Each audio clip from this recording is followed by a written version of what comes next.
నాయకత్వం. ఈరోజు నారాయణపేట జిల్లా రేవంత్ సైన్యం, అదేవిధంగా తెలంగాణ రేవంత్ సైన్యం ధన్వాడ తరఫున ఈరోజు రేవంత్ అన్నకు పిసిసి పదవిని ఇవ్వాలని చెప్పేసి పాదయాత్ర కార్యక్రమం శనివారం రోజు ఉదయం బయలుదేరి ఈరోజు గాంధీ భవన్కు చేరడం జరిగింది. ఈరోజు రేవంత్ రెడ్డి గారిని ఒక ప్రశ్నించే గొంతుగా 4 కోట్ల ప్రజలు రేవంత్ రెడ్డి గారిపై నమ్మకం పెట్టుకున్నారు. ఈరోజు తెలంగాణ రాష్ట్రంలో కాంగ్రెస్ పార్టీ బలోపేతం కావాలంటే రేవంత్ రెడ్డి గారికి టీపీసీసీ పదవి ఇవ్వాలని చెప్పేసి ప్రతి ఒక్క తెలంగాణ యువకులు కోరుకుంటున్నారు. కాబట్టి రేవంత్ రెడ్డి గారిని గుర్తించి పార్టీ అధిష్టానం పీసీసీ పదవి వెంటనే ఇవ్వాలని చెప్పి రేవంత్ సైన్యం నారాయణపేట్ మరియు ధన్వాడ తరఫున డిమాండ్ చేస్తా ఉన్నాం.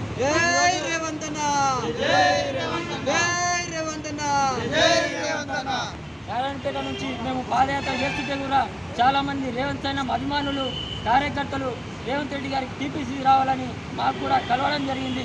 వారు కూడా మాకు ధన్యవాదాలు తెలపడం జరిగింది. మేము వస్తుంటే ఎంతోమంది రేవంత్ అన్న అభిమానులు రేవంత్ అన్నకే టీపీసీ ఇవ్వాలని చెప్పేసి ప్రతి ఒక్కరి మనసులో ఇప్పుడు రేవంత్ అన్నకి టీపీసీ ఇవ్వాలని చెప్పి ఈరోజు కాంగ్రెస్ పార్టీని బలోపేతం చేయాలంటే రేవంత్ రెడ్డి గారితో సాధ్యమవుతుందని చెప్పి ప్రతి ఒక్కరు నమ్ముతున్నారు. కాబట్టి పార్టీ అధిష్టానం కూడా రేవంత్ రెడ్డి గారిని గుర్తించి వెంటనే టీపీసీసీ పదవి ఇచ్చి కాంగ్రెస్ పార్టీని కాపాడుకోవాలని చెప్పేసి ఈరోజు మేము డిమాండ్ చేస్తూ ఉన్నాం. జై కాంగ్రెస్, రేవంత్ రెడ్డి గారి నాయకత్వం, రాహుల్ గాంధీ గారి నాయకత్వం, సోనియా గాంధీ గారి నాయకత్వం ఇవ్వాలి. రేవంత్ రెడ్డి గారికి టీపీసీసీ పదవి ఇవ్వాలి. రేవంత్ రెడ్డి గారికి టీపీసీ పదవి ఇవ్వాలి. గుర్తించాలి, ప్రశ్నించే గొంతులు గుర్తించాలి. ప్రశ్నించే గొంతులు గుర్తించాలి.